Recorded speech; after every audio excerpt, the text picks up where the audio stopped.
nouvelle victoire pour Olivier Faure.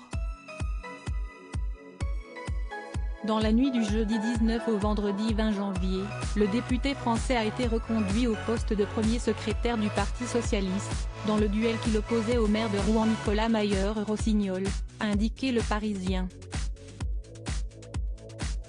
Selon nos confrères, les résultats étaient très serrés, puisqu'Olivier Faure a été sacré vainqueur avec 50,83% des voix.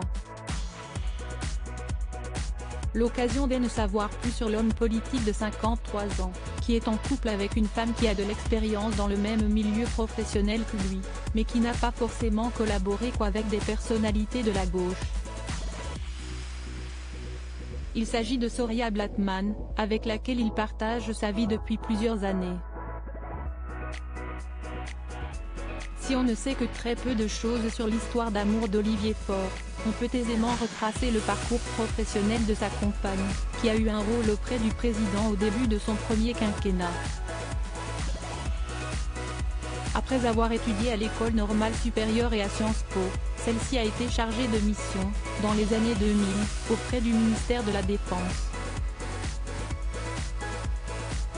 Ensuite, la jeune femme a poursuivi sa carrière en travaillant pour l'ONG Reporters sans frontières, puis pour l'association Aide qui lutte contre le VIH.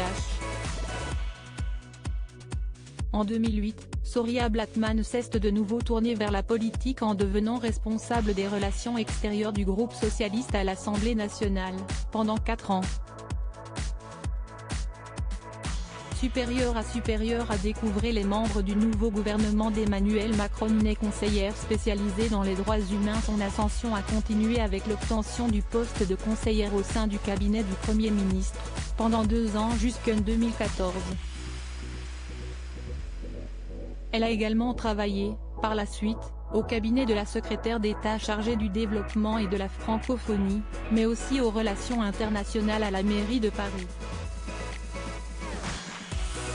À partir de 2017, elle a gravi les échelons en conseillant le président de la République, Emmanuel Macron, sur les thématiques des droits humains, de la francophonie ainsi que du rayonnement culturel et de la société civile.